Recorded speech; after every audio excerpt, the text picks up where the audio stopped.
Sim, o nosso jeito de ser igreja, o jeito de sermos servos. Essa igreja, ela surgiu, ela nasceu através de uma célula, não só uma célula, mas uma célula de criança. Eu não posso jamais esquecer e trazer à memória esta igreja. Nós somos uma igreja que nós respiramos o relacionamento.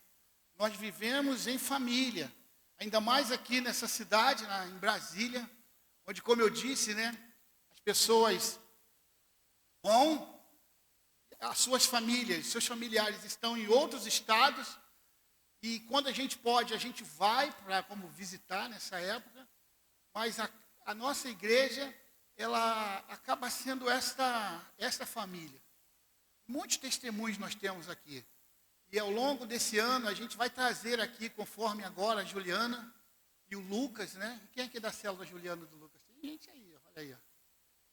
Esse ano a gente vai trazer aqui alguns testemunhos daquilo que Deus fez através de nós, usando a instrumentalidade de um grupo familiar, de uma célula. Então, eu creio que a nossa igreja, a maioria, creio que pelos cálculos, pela quantidade de servos que nós temos, eu não gosto de chamar de membro, eu gosto de chamar de servos, nós temos aproximadamente 460 membros, servos, e nós temos 50 células, quer dizer, quase 98 ou 99% dos membros da igreja, eles estão em uma célula. Isso para o pastor da igreja é uma alegria incrível. Vocês não sabem como eu fico feliz em saber que vocês estão sendo cuidados através de uma célula. Eu não consigo, irmãos. Um pastor, ele não consegue cuidar de uma pessoa, de uma família. Se tiver mais de 100 pessoas numa igreja, o pastor pode até tentar cuidar, mas ele vai deixar alguma área da igreja sendo descoberta. Porque um pastoreio, ele é feito de uma forma intensa, integral. E é assim como nós nos sentimos aqui. Nós não temos aqui somente 2, 3 pastores, pastora Beth, pastor Tiago, pastor Claudio, não. Aqui nós temos mais de 50 pastores. Aliás, eles estão aí? Cadê os líderes de célula? Pode ficar de pé, os nossos líderes de célula? Queria que você aplaudisse ao Senhor pela vida dele. São eles que pastoreiam esse rebanho. São esses irmãos. Muito obrigado, queridos. Então, se você não faz parte de uma célula, eu ia dizer que você está em pecado, mas nem tanto, irmãos? Mas procure. Os nossos irmãos da integração estão ali, vocês já preencheram o formulário. Você teve a possibilidade de dizer, eu quero conhecer uma célula, ou não, a gente respeita. Mas se você quer ser cuidado, mais do que isso, você quer cuidar também de vidas, visite uma célula e venha ser igreja conosco. Amém? Tivemos um culto abençoado na última quarta-feira, no culto da virada, terça para quarta, na realidade. Foi muito lindo o que Deus falou, com uma palavra direta, pastor Josué, ensinando a vencer as batalhas, as muralhas das nossas vidas. Todos nós aqui encontramos muralhas que precisam ser destruídas, ultrapassadas. Obrigado. E nós vamos fazer isso através da busca da intimidade com o Senhor. Sem a busca a gente não consegue. Nós estamos iniciando hoje como o primeiro culto do ano. E para começar essa palavra, eu quero perguntar para você, como foram esses 5 dias desse novo ano para você? Como foi? Vocês conseguiram viver, buscar algo em Deus, essa intimidade? Vocês têm lido a Bíblia? Você que tem ali Manhã com Deus, o livro devocional diário que o pastor Josué escreveu, você tem lido? Você tem feito esta busca? O que tem sido colocado na sua vida como uma prioridade? A nossa vida, ela é feita de aventuras. A trajetória da nossa vida, ela acontece com alguns movimentos.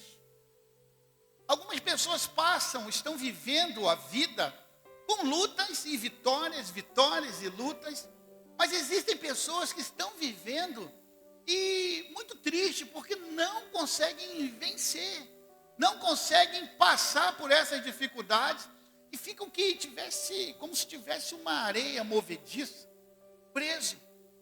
E areia movediça a gente conhece, né? A gente não tem aqui, pelo menos, nunca ouvi falar que tem aqui no Brasil. Mas quanto mais você faz força para sair, mais você afunda. Eu não sei se existem pessoas aqui sentindo isso.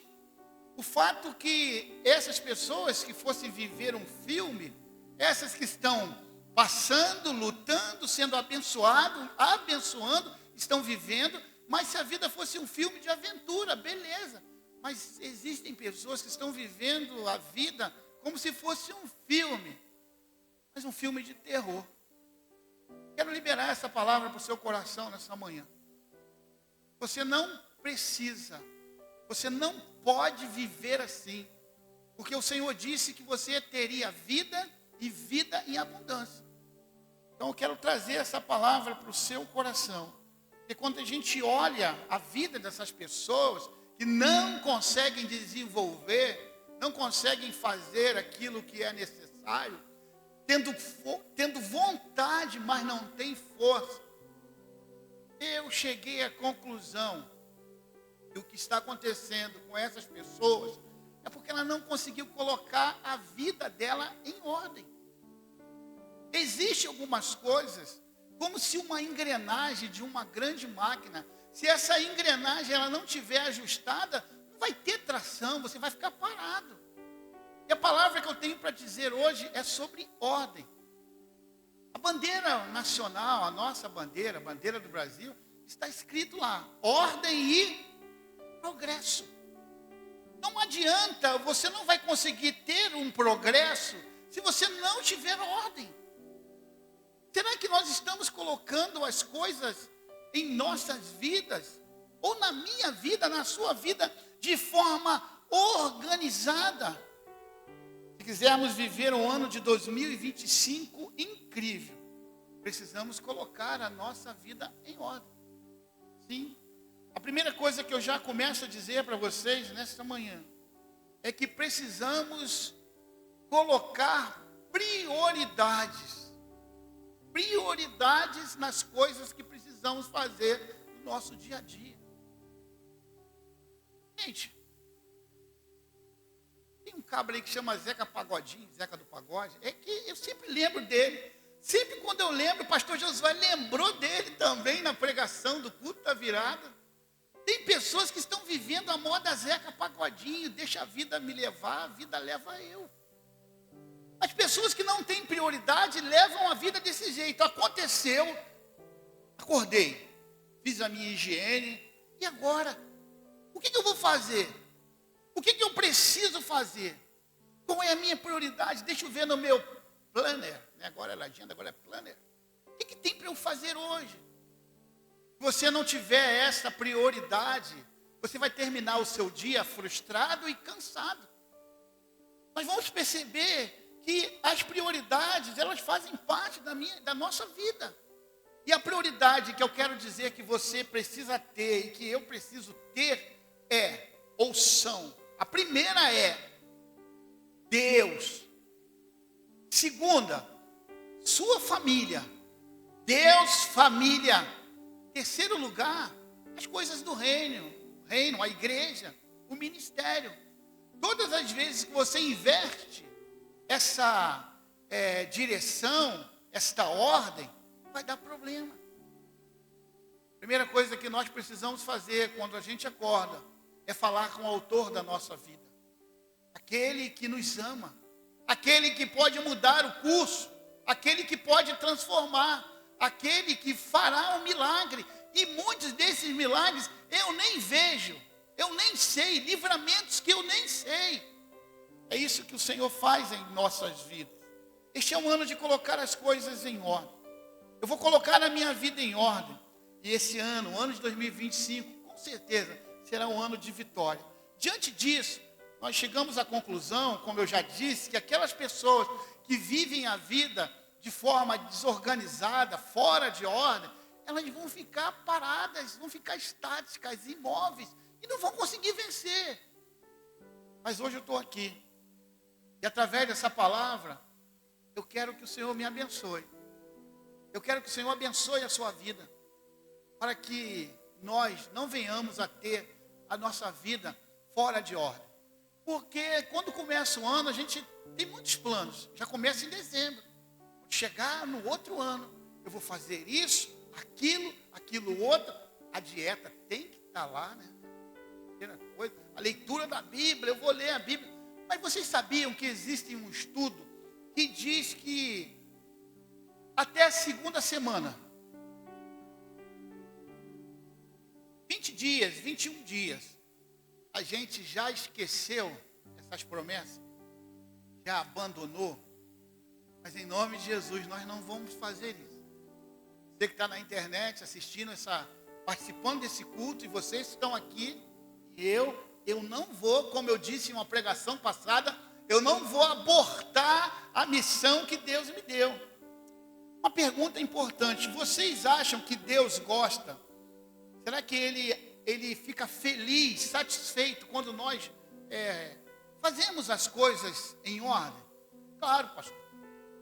Vamos então ver, à luz da palavra de Deus, o que significa de fato colocar as coisas em ordem. Para isso, eu queria ler apenas um versículo do apóstolo Paulo aos Colossenses, quando ele diz no capítulo 2, no verso de número 5. Colossenses 2, 5. Ele diz assim: Porque embora esteja fisicamente longe de vocês, em espírito estou presente e me alegro em ver como estão vivendo em ordem e como está firme a fé que vocês têm em Cristo. Aqui o apóstolo Paulo, ele externa a alegria de poder contemplar aquela igreja que ele abriu, aquela igreja que ele iniciou ali em Colossos. Ele está ali agora supervisionando. Ele diz: olha, eu não tenho como estar com vocês aí, fisicamente, mas em espírito eu estou. E eu fico muito alegre, porque vocês, primeiro dizendo que vocês estão colocando as coisas em ordem. O apóstolo Paulo, ele tinha que supervisionar as igrejas que ele abria. Ele usava cartas. E não tinha o meio de transporte como temos hoje, que é o avião, que você sai daqui e se desloca para qualquer lugar do Brasil e do mundo. E aí temos também em nossas mãos aqui a internet. Agora, o recurso que o apóstolo Paulo tinha eram as cartas. Então ele escrevia essas cartas e ele supervisionava essas igrejas e trazendo palavras de motivação. Paulo diz que mesmo estando longe, o seu coração estava perto. E de certa forma estava envolvido em tudo o que estava acontecendo. Olha, eu estou vendo tudo. Eu estou percebendo. Quando eu estive aí, eu vi o início dessa igreja, como vocês estão trabalhando, e as notícias estão chegando para mim. Olha, vocês estão muito bem. Deus tem abençoado a vida de vocês.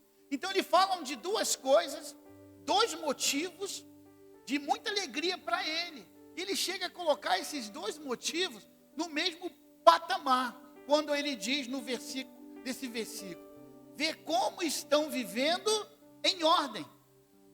Em segundo lugar, como está firme a fé que vocês têm em Cristo. Vivendo em ordem, como está firme a fé de vocês. Com essas palavras, o apóstolo Paulo está abraçando aquela igreja, os pastores locais. Olha, o nosso líder, ele não está aqui, mas ele está muito feliz com aquilo que está acontecendo. Em outubro, já o ano passado, eu preguei aqui na igreja com o tema: põe em ordem a tua casa. Quem lembra desse? põe em ordem a sua casa. Falava sobre a vida do rei Ezequias. Sim, mas hoje eu quero trazer uma palavra para você diretamente, para colocar a sua vida em ordem em 2025. Por isso o tema da mensagem é: coloque a sua vida em ordem em 2025. Essa é a mensagem que eu quero trazer para o seu coração. O apóstolo Paulo, quando fala em ordem, não é porque ele é fanático, ele está aqui, sabe, de uma forma muito metódica, eu quero que seja tudo certinho. Não, mas ele reconhece que Deus gosta de ver as coisas em ordem. O apóstolo Paulo sabe que isto afetaria também a própria fé daqueles irmãos. Se está tudo em ordem, a fé dele está elevada. Isso para ele que estava à distância era muito importante. Em minha caminhada, nessa caminhada ministerial já de alguns anos, eu já pude perceber que algumas áreas em nossas vidas, quando elas estão fora de ordem, a gente sabe que o nosso relacionamento com Deus está também. Porque na vida, a própria palavra de Deus diz que nós teremos aflições. Não seria um mar de rosa, não seria ali o céu de brigadeiro, ou um mar de almirante, ou as florestas do general. Não, a vida iria apresentar dificuldades, mas se eu estou ligado, se eu estou buscando intimidade com o Senhor, eu vou passar por isso. O primeiro fundamento que eu gostaria de estabelecer aqui, nessa nossa meditação, é que Deus é um Deus de ordem, e isto reflete Deus. Quando você pensa em Deus, você pensa em algo que é organizado. Quando você olha para a criação, tudo que Deus fez ali, você vai perceber a capacidade de Deus de trazer e estabelecer a ordem. Gênesis capítulo 1, versículo 1 e 2 diz: no princípio Deus criou os céus e a terra. Era a terra sem forma e vazia. Trevas cobriam a face do abismo. E o Espírito de Deus se movia sobre a face das águas. A partir do versículo 2, nós vamos perceber que Deus está reorganizando. Deus é um criador. Ele criou, mas depois ele colocou ordem. Ele colocou aqui, ele fez a separação aqui das águas. Ele fez aqui o firmamento. Ele foi colocando ordem em tudo. O nosso Deus, ele é um Deus de ordem. Percebemos que não apenas que em etapa após etapa havia uma progressão, mas nós percebemos como Deus está tentando trazer ao nosso mundo uma característica de mundo, de ordem, para que todos pudessem viver aqui. Ele preparou tudo. Não tinha outro jeito, claro, a não ser pelo pecado, pela separação, mas ele criou e recriou e organizou, colocou em ordem o mundo para que aqueles habitantes, que no início seria Adão e Eva, eles pudessem procriar, crescer, multiplicar, e tudo estaria ali para eles viverem. Era isso que Deus queria fazer. Agora já olhando o que Jesus fala sobre nós, sobre organização, a chamada oração do Pai Nosso, que diz: seja feita a sua vontade, aqui na terra como no céu. Aqui é uma forma de trazer essa organização. É como se Jesus estivesse falando isso, sabe? Mostra como o mundo dele interfere no nosso. E Deus é um Deus de ordem. Isso que Jesus está dizendo aqui para nós: seja feita a sua vontade, aqui na terra como no céu. Aí no próprio Novo Testamento, agora, com o professor, um homem cheio de autoridade, inteligentíssimo, o apóstolo Paulo, ele começa a organizar, a orientar a primeira igreja, aqueles irmãos do primeiro século, que estavam iniciando ali a igreja do Senhor Jesus. E ele escreve algumas coisas como base. Inclusive a ceia, hoje é um dia especial, ele fala sobre isso. Quando a gente vai ler em 1 Coríntios, no capítulo 14, do verso de número 40, vai dizer: mas tudo deve ser feito com decência e com ordem. Tudo, porém, deve ser feito com decência e com ordem. Vocês estão compreendendo como o nosso Deus é um Deus de organização, é um Deus de ordem? A Bíblia está falando aqui, essa é a declaração, que tudo deve ser feito, não apenas como decência, mas também com ordem. A palavra traduzida sobre decência, a tradução grega fica como apropriadamente. Decência é como se fosse algo apropriado, algo próprio, algo que faz parte daquele contexto de uma forma plena.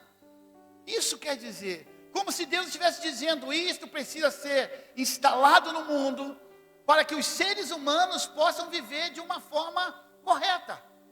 Ele aponta o caminho e prepara o caminho para que pudéssemos viver.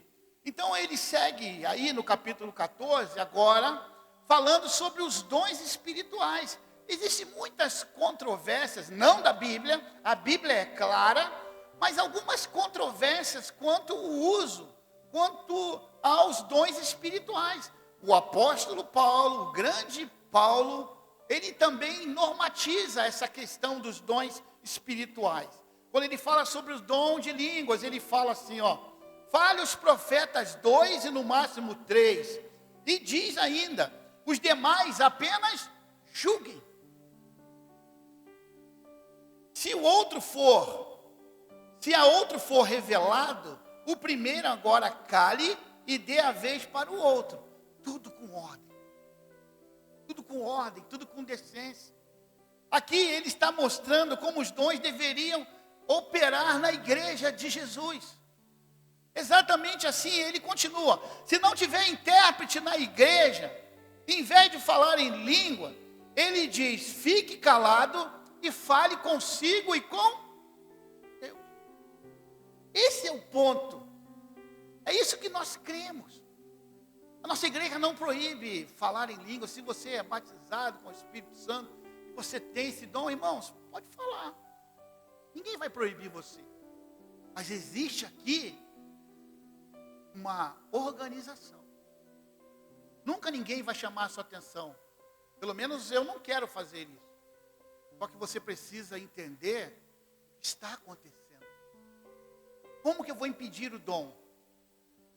Se você tem o dom em falar em línguas, pode falar. Aqui nessa igreja, muitas pessoas têm esse dom.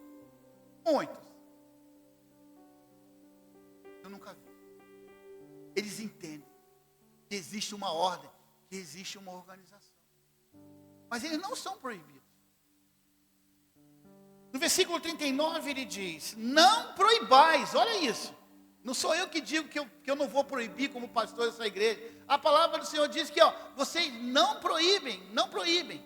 Ele está dizendo que nós não estamos tentando eliminar o dom. Nós estamos tentando colocar os dons em ordem. Por isso que na relação de dons, que o apóstolo Paulo fala dos dons espirituais, o falar em línguas está lá embaixo, é o último. Mas vamos seguindo. Se existe interpretação, o falar em língua, tem que ser uma manifestação pública para todo mundo. Senão, nós não teremos um padrão diante disso. E fala com ela a mesma coisa com que Deus fala. E não interfere o andamento da reunião. Então, se eu quero falar, eu vou falar. Eu já passei por esses corredores. Eu já vi muita gente tendo de movimento, de lábios. Eu sabia claramente que eles estavam falando em línguas, falando com Deus. Enquanto ele diz, tudo deve ser feito apropriadamente em ordem. Ele está falando ao mesmo tempo de um ambiente de culto, um ambiente de adoração, um ambiente de edificação. Porque isso reflete algo do coração dele, no coração do nosso Deus. Ele não disse que somente os nossos cultos deveriam ser em ordem. Não é só aqui dentro. Mas toda a nossa vida, ela precisa estar em ordem. Nós precisamos entender que o nosso Deus, como eu já disse aqui, é um Deus de ordem. Podemos ver não só na criação, mas quando Deus começa a revelar a Moisés o propósito dele a respeito do tabernáculo que seria construído, que seria levantado. O Senhor dá a ele detalhes minuciosos das mobílias, de como iria montar, desmontar o tabernáculo. Ele deu ali, assim como ele pede, manda que Noé fizesse a arca, ele deu as medidas exatas da forma que ele queria que fosse ali construída. E ali Noé fez dessa mesma forma, como Moisés na construção do tabernáculo. Um tabernáculo que precisava ser montado e depois desmontado e ser levado. Tabernáculo de campanha. Era o que é feito. Era exatamente isso. Deus dá detalhes, sabe? Não era apenas como deveria ser construído. Então vamos perceber que em vários textos da palavra de Deus, onde Ele quer a sua ordem, também na sua vida. Vamos colocar a nossa vida em ordem. Por isso que eu não estou vendo aqui o meu cronômetro, e eu não sei que hora vou acabar. Vamos então a um texto muito conhecido de 2 Reis, no capítulo 20. Aí eu retorno àquela pregação de outubro, falando sobre o rei Ezequias. Não tem como falar em ordem, colocar a vida em ordem, se não mencionar esse texto aqui. Isaías tem ali uma função sinistra, como diz o carioca. Ele tem que dizer para o rei Ezequias que ele vai morrer, irmão. O profeta diz, por ordem de Deus, cara, tu vai ter que morrer. Tu vai morrer, na verdade. Põe a sua casa em ordem. Deus está falando da responsabilidade dele executar. Isto é, da sua responsabilidade. Não era de Deus, era dele. A responsabilidade de colocar a casa em ordem não era de Deus. E um profeta foi lá dizer isso para ele, para o rei Ezequias. Mas nós precisamos nos permitir, para que a ordem de Deus e essa organização possa entrar em nosso mundo, possa entrar em nossas vidas. Vamos ler a primeira carta de Paulo aos Coríntios, no capítulo 11, do versículo 23, diz: o exemplo que irei usar aqui, de fato, envolve agora a ceia, o banquete da graça. Nós iremos participar, como eu disse, daqui a pouco.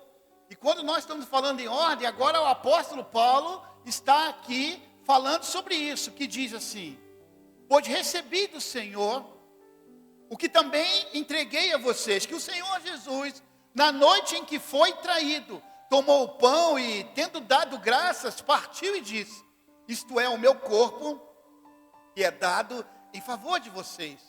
Façam isto em memória de mim. Da mesma forma, depois da ceia, ele tomou o cálice e disse: este cálice é a nova aliança do meu sangue. Façam isto sempre que o beberem em memória de mim. Porque sempre que comerem deste pão e beberem deste cálice, vocês anunciam a morte do Senhor até que ele venha.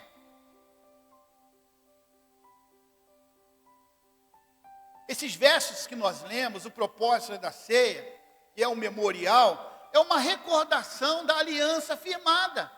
E aqui o apóstolo Paulo está dizendo: ó, nós devemos fazer isso até que ele venha. Então, nesse momento aqui, que iremos participar, vamos recordar o que o corpo dele foi remoído pelos nossos pecados. É um momento de reflexão. É um momento de olhar para esse ato e lembrar, e trazer algumas lembranças, principalmente da morte de Jesus naquela cruz. Agora o versículo 27 diz: portanto, todo aquele que comer o pão ou beber o cálice do Senhor indignamente será culpado de pecar contra o corpo e também o sangue do Senhor. Pastor, eu queria participar da ceia de modo indigno, é possível? obviamente, ele está falando a respeito aqui de indignidade, é sobre pecado. Não tem como não ser o pecado.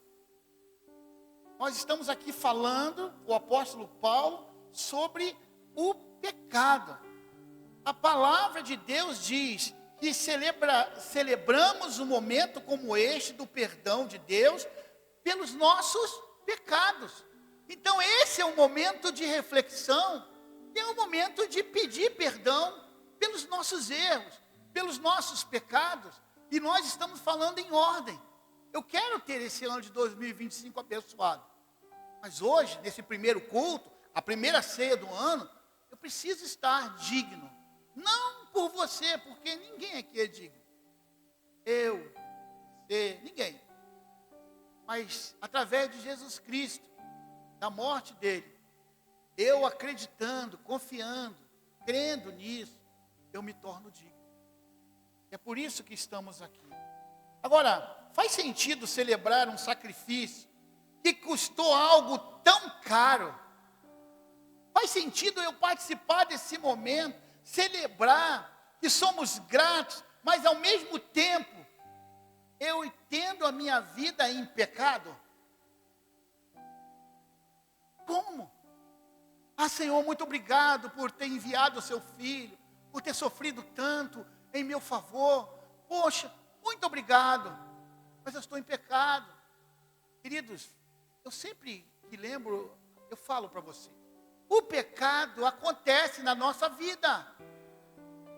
Você não está falando com uma pessoa que não peca, e eu estou olhando para vários pecadores, porque enquanto estivermos aqui, nós vamos falhar, nós vamos errar. O problema é que nós não devemos viver em uma vida pecaminosa. O pecado na minha vida, na sua vida, como eu sempre digo, precisa ser um acidente de percurso. Eu não posso viver pecando. É isso que nós estamos falando aqui. O insulto ao Senhor. Quando eu digo, Senhor, eu reconheço tudo que o Senhor fez por mim. Eu reconheço muito. Olha, muito obrigado. Mas eu quero ficar do jeito que eu estou. Eu não quero mudar. Quero continuar nesse pecado de estimação. Eu tenho cultivado ele. Tanto carinho. Eu agradeço por tudo, mas eu quero ficar aqui. Isso é ser digno. A Bíblia diz que essa pessoa, aí sim, irmãos, será réu do seu próprio corpo. Agora seguindo para os versículos 28, diante diz, examine-se cada um a si mesmo, e então coma do pão e beba do cálice, pois quem come e bebe sem discernir o corpo do Senhor, come e bebe para a sua própria condenação. Por isso, há entre vocês muitos que são fracos e doentes, e vários até dormiram. Mas se nós tivéssemos o cuidado de examinar a nós mesmos, não receberíamos o juízo. É uma palavra dura, mas está na Bíblia. E por Deus nos amar, Ele deixou isso escrito aqui. Daqui a pouco você vai fazer uma oração, vai pedir perdão, e aí sim você vai participar dignamente da mesa do Senhor. Agora escutem isso com muita clareza. Você não vai ser julgado, você não será julgado por tomar a ceia de modo indigno. Você será julgado se você estiver vivendo de modo indigno. Vocês entenderam? Você não vai ser julgado por vir aqui e tomar a ceia. Não, você já está sendo julgado pela vida que você tem. A vida que você tem vivido, se você não se arrepender. O que traz o juízo é a desordem, é o pecado. Não é a mistura ceia com pecado simplesmente. Você não vai pecar porque você vai tomar ceia. Se você não estiver no Senhor, você já está em pecado. Mas em nome de Jesus, nesta manhã, você sairá daqui totalmente livre de todos esses pecados, como a palavra de Deus diz em Hebreus, ali, capítulo 12, desses pecados essas coisas que tão de perto nos rodeia, que vem nos prendendo, isso vai ficar para o passado. Isso não existirá mais na sua vida em nome de Jesus. A Bíblia diz: examine-se a si mesmo e coma. Qual o propósito desse exame? É fazer essa autoanálise, é saber como que eu estou diante do Senhor. Não, vou pedir perdão só para eu participar hoje. É a primeira ceia, pastor. Não, peça perdão pelos seus pecados. E diga a Ele que você não vai mais viver ali. Que Deus tem um novo e lindo caminho para você. O diabo entrou em Judas e Jesus lhe ofereceu a ceia. Olha isso, irmão. Que interessante. Se você parar para pensar, se existia alguém que não podia participar da ceia, chama-se desse miserável de Judas. Mas ele estava ali. Ele era o líder. Estava ali. Já tinha planejado a morte de Jesus. Mas quem estava na mesa e quem tinha que decidir era o nosso Senhor Jesus Cristo. E ele deixou, porque a consciência era de Judas. Ele não podia fazer nada por Judas.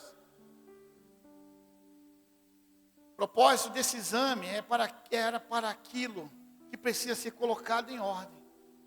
A ordem divina não vai invadir a minha vida nem a sua. Essa ordem, ela vai vir e eu preciso, eu tenho o desejo de obedecer, porque senão ela não vai entrar no meu coração. O nosso Deus é um Deus educado. Ele nunca vai obrigar nada para ninguém. Agora, após essa explicação bíblica sobre colocar a vida em ordem, iremos passar para a última parte dessa mensagem. E aí eu queria que você até apertasse seu cinto de segurança aí.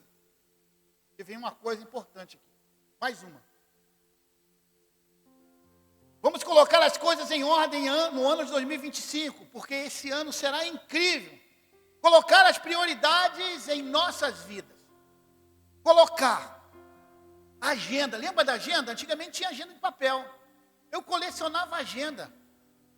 Ganhava de pessoas, comprava. Sabe qual era o problema da agenda? A gente não abria para ler. A gente colocava tudo lá, mas a gente esquecia de ler. Mas agora, nós vamos colocar as prioridades que Deus tem para nós. A primeira prioridade da nossa vida é a intimidade com Deus. Intimidade, meus irmãos. Você tem intimidade com seu filho, com seu pai, com seu irmão, com seu cônjuge. Quando a gente vive intimidade, a gente passa a conhecer. Eu preciso ter intimidade com meu Deus para eu conhecer, saber o que Ele pensa, o que Ele quer, o que Ele está fazendo, o que Ele irá fazer. Só teremos conhecimento sobre o que Deus quer em minha vida, na sua vida, se a gente tiver intimidade. Eu lembro há muitos anos, a gente estava num evento e teve um momento de oração. As pessoas se ajoelharam. E a minha filha estava lá, a Mariana. E eu abracei a Mariana. E ela disse depois que ela conhecia o meu abraço. Eu sabia que foi o meu pai que me abraçou.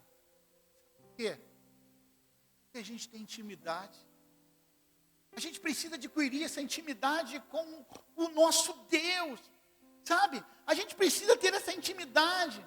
Sabe o que é intimidade? É quando uma alma se conecta com a outra.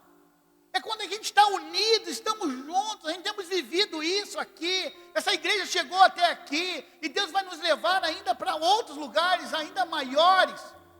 É porque essa igreja tem intimidade com os membros, com os irmãos, com a família. Mas nesse ano nós queremos ter ainda mais intimidade com o nosso Deus. Queremos buscar essa intimidade. Eu faço questão de olhar para as minhas filhas, para minha esposa, com um olhar tenro, dizer, olha, somos um. Eu quero olhar para cada um de vocês, como membros dessa igreja, e dizer, ó, somos um. Eu quero ter intimidade. Quero viver com vocês aquilo que Deus está fazendo. Mas para isso acontecer, cada um de nós, como igreja, precisamos ter o nosso tempo a sós com Ele. Nós precisamos ter essa intimidade, mas não podemos confundir interação com intimidade. Interação é algo totalmente diferente com intimidade. A intimidade é você acordar pela manhã e dizer: Senhor, eu estou aqui. Eu declaro o meu amor sobre sua vida, sobre quem é o Senhor. O Senhor é tudo para mim, o Senhor é todo poderoso. Agora, Senhor, mostre o que eu preciso fazer nesse dia. Porque eu não quero dar um passo se não tiver uma ordem vinda do céu. Mergulhe no oceano do Espírito, mergulhe na atmosfera, mergulhe nesse trono. Coloque uma música, um louvor. Viva, desligue o celular. Tenha esse tempo. Chore, sorria, agradeça, peça. Deus ama a intimidade. É que Ele fez a mesma coisa que Ele fez lá no Jardim do Éden, quando Ele descia, todo final, na virada do dia, para ter esse relacionamento com o homem. Quando você tem intimidade com o Senhor, quando você tem intimidade, sabe, Ele vai mostrando de uma forma que você nunca viu quem Ele é. E quando a gente sabe quem Ele é, nós sabemos quem nós somos. E vai ser revelado todos os nossos pecados, todas as nossas mazelas. E sabe por que isso é bom? E quando vem à tona, a gente conserta, a gente coloca em ordem. Chega de interação. Este será o ano da intimidade. Eu não sei se você sabe, mas se você der um abraço a uma pessoa e encostar o seu coração nela, sabe? Vai acontecer algo ali muito diferente. Esses abraços, não é esse abraço só, é aquele que você encosta o seu coração no coração da outra pessoa. Alguns dizem que a palavra intimidade vem de uma glândula do timo. Fui pesquisar, não tem nada a ver. Mas vamos acreditar que tem. Porque o timo, ele está aqui no tórax. Quando você dá esse abraço, você está unindo esse coração, sabe? O seu coração. Existe como se diz aqui, um hormônio chamado ocitocina. Nós já sabemos, já ouvimos falar sobre isso. Quando você dá esse abraço, e aí eu vou colocar o pessoal da mídia com a câmera PTZ para ir me acompanhar, a gente vai testar eles agora. Quando a gente dá um abraço em uma pessoa, cadê, Adriano?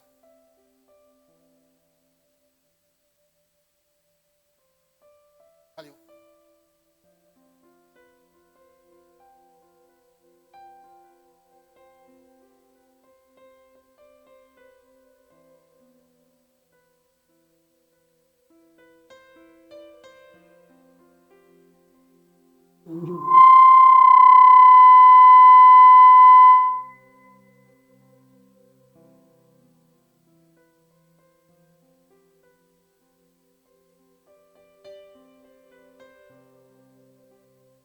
Intimidade é isso.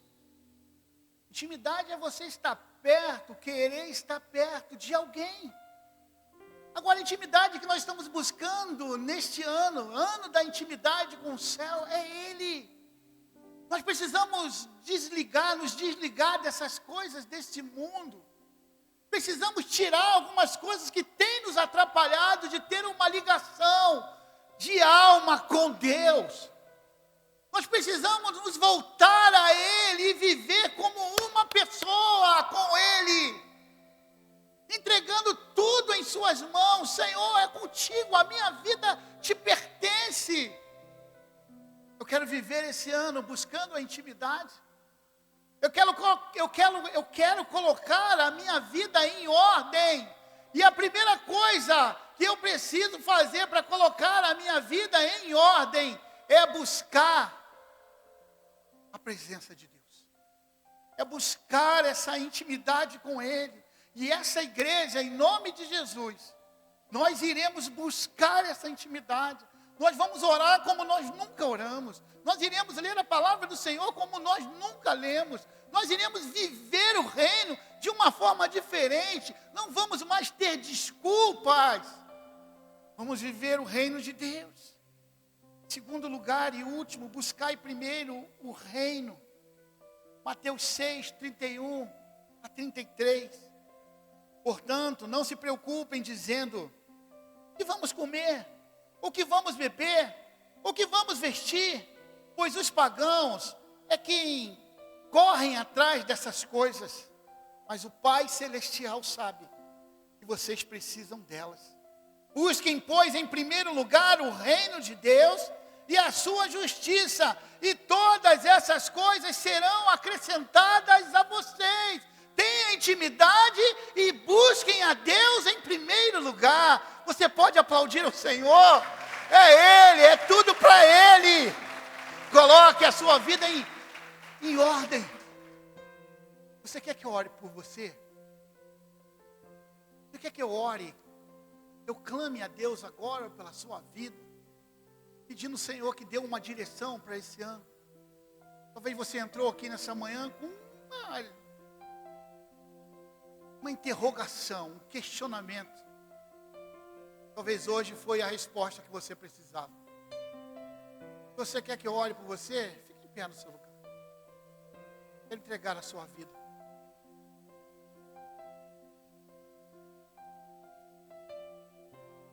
Quero entregar a sua vida nas mãos do Senhor. Pai, muito obrigado. Te damos graças, porque o Senhor é um Deus bondoso. Eu tenho um cuidado tão grande por minha vida, pelas nossas vidas. Pai, queremos que o Senhor retire de nós toda a distração. Pai, isso é um pedido muito sério, muito importante, porque o que mais nos separa, Senhor, é a distração. Retire. Vai retirando tudo o que rouba de nós ter um tempo de intimidade contigo. Pai, eu oro por isso nesta manhã. Que possamos ser, ó Deus, servos amados do Senhor, mas que tenhamos a intimidade. Como falamos aqui, quando temos intimidade, conseguimos ouvir com clareza o que o Senhor quer para nós. Podemos ouvir aquilo que o Senhor tem como uma direção, e nós não queremos em nenhum momento desviar a nossa atenção de Ti. Pai, eles estão em pé porque eles querem isso. Então derrame do céu sobre a vida deles, sobre a vida dos nossos irmãos na internet. Pai, que essa unção que está sobre esse lugar, sobre o agir do Teu Espírito Santo aqui nesta manhã, nós estamos declarando que nada vai impedir que tenhamos agora, a partir de hoje, Senhor, tempo contigo, com qualidade, que possamos celebrar as vitórias, que possamos entrar na Tua presença com pedidos, mas com júbilos, com agradecimento. Pai, que esta igreja, que os Teus filhos possam viver isso no ano de 2025.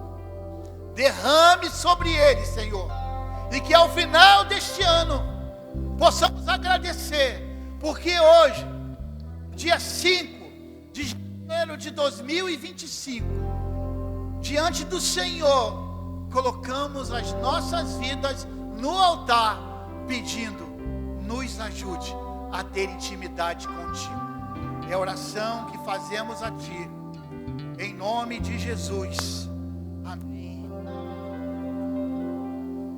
Tens liberdade aqui, Espírito de Deus, Espírito de Deus.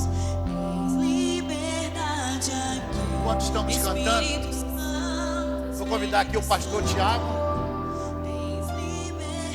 Está aí o pastor Tiago? Ele foi servir a ceia para as crianças, né? Pedi o Samuel que vem aqui. E os irmãos que estão escalados para servir a ceia, pode vir. Samuel, por favor. Eu sou tua casa, tua morada, eu sou teu lar. Muitas coisas de lugar, eu sou tua casa, tua morada, eu sou teu lar. Muitas coisas de lugar. Sim, Jesus.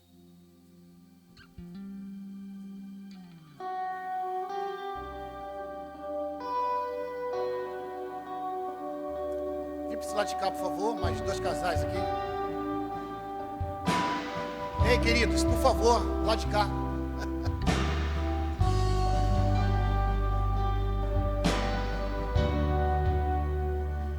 Agora sim.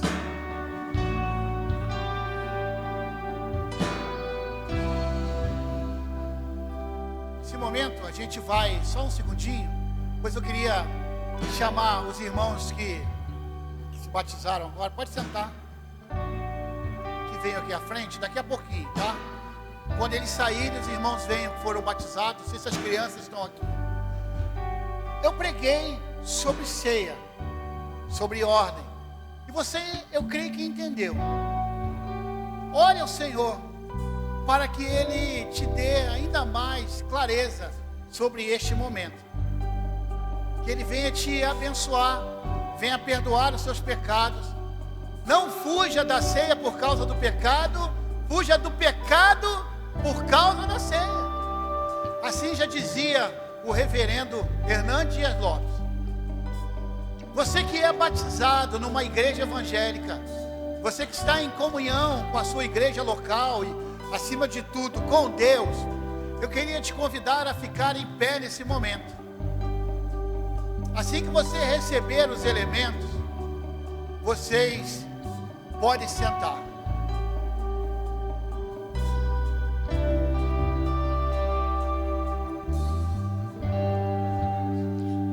O universo chora, o sol se apagou. Ali estava morto o Salvador. Seu corpo lá na cruz, seu sangue derramou. O peso do pecado ele levou.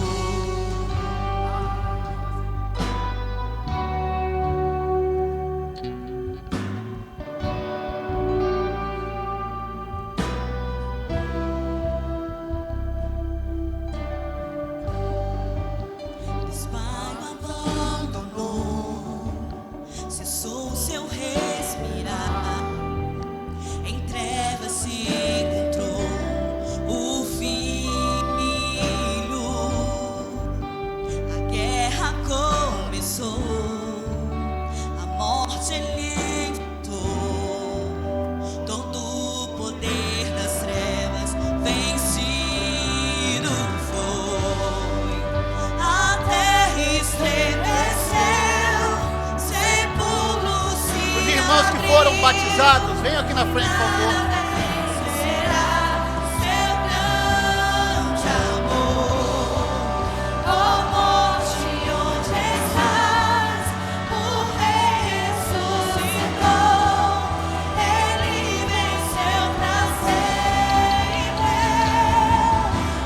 sempre exaltado é, pra sempre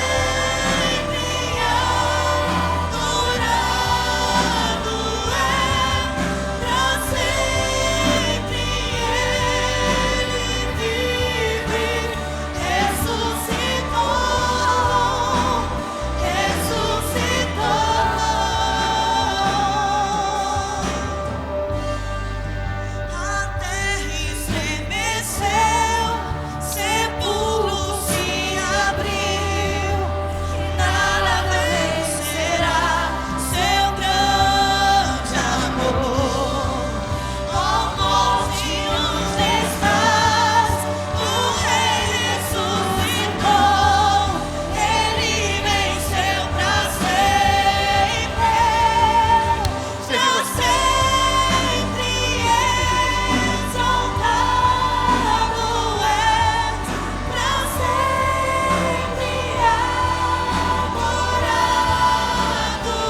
fossem receber os elementos? Todos receberam?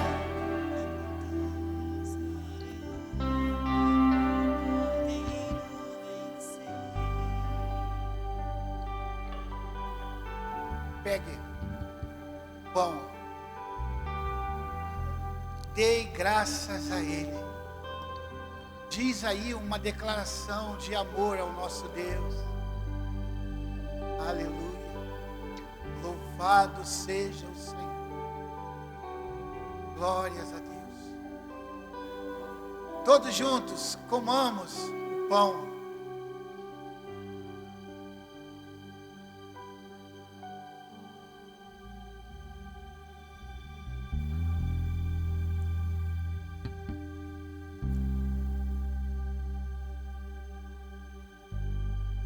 Agradeça novamente ao Senhor. Aqui é um suco de uva, mas para nós representa o sangue derramado na cruz do Calvário. Ele morreu, mas ao terceiro dia Ele ressuscitou. Com essa informação tão linda, tão verdadeira, bebamos todos juntos o cálice da nova aliança.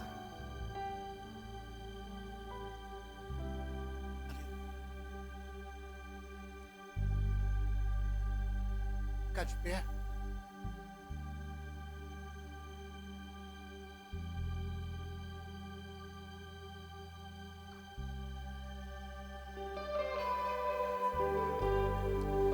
Santo Deus, querido e amado Pai, louvado seja o Teu nome, Senhor.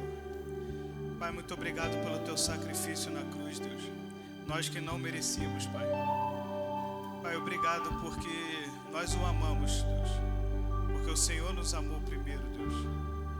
Pai, Teu Filho amado naquela cruz, carregando os nossos pecados, as nossas dores, Pai. Ele levou sobre si, Pai. Obrigado por esse sacrifício, essa demonstração de amor única, Deus. Obrigado, Pai, que em 2025, como foi pregado pelo nosso pastor, cresçamos em intimidade contigo, Senhor. Pai, que a gente possa crescer em intimidade com o Teu Espírito Santo. Amém, Deus. Senhor. Que em 2025, Pai, nós verdadeiramente, a gente possa caminhar como filhos amados por Ti, Deus. Pai, esse sacrifício na cruz, Deus. Essa memória que nós estamos fazendo aqui, Pai. Pai, é tudo por Ti e para Ti, Senhor. A Ti toda a honra, toda a glória, sempre, Deus, até que o Senhor volte. É a nossa oração no nome que está acima de todos os nomes. No nome do nosso amigo, mestre, Senhor, Rei, Jesus Cristo. Amém, Deus. Aplaudir ao Senhor. Aleluia. Enquanto eles vão tirar aqui uma chapa, eu vou pedir para você sentar rapidinho. Quem me dá um minuto? Um minuto. Quem me dá um minuto? 2, 3, 4, 5. Cadê? Eu queria chamar aqui um casal muito querido, que é o Gabriel e a Vitória. Estão aí? São os...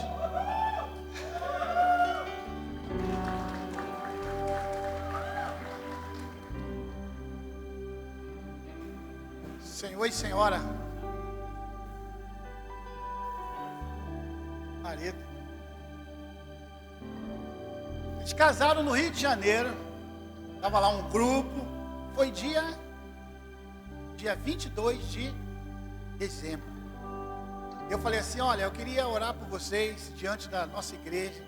São servos aqui da nossa igreja, líder de célula, servem nos ministérios. São pessoas queridas e agora estão formando, já se formaram, né? Uma nova família. E nós, como igreja Atitude em Brasília, nós vamos abençoar a vida deles para que esse casamento seja eterno em nome de Jesus. Então convido mais uma vez você a se colocar de pé, que você possa estender a sua mão para cá e vamos abençoar esse casal. Pai, muito obrigado, Senhor, pela vida do Gabriel, da Vitória. Muito obrigado, Senhor, por eles serem teus filhos, por eles terem aceito o seu convite, entregando a sua vida, servindo ao Senhor, servindo as pessoas. Mas agora eles são uma só carne, porque assim diz a sua palavra. Abençoe esse casamento, Senhor. Abençoe esta família. Que o Senhor venha prosperar sobre a vida deles e que eles venham viver dias maravilhosos na tua presença. Nós, como igreja, abençoamos Gabriel, abençoamos a Vitória, em nome de Jesus. Pode beijar a noiva.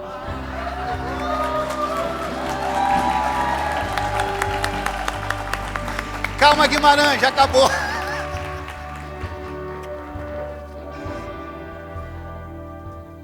E que a graça e o amor do Deus Pai, as mais lindas consolações do Espírito Santo, esteja sobre esta igreja e sobre todas as igrejas espalhadas na face da terra, hoje e para todos sempre. A igreja diz: amém, aleluia, glória a Deus, vão em paz.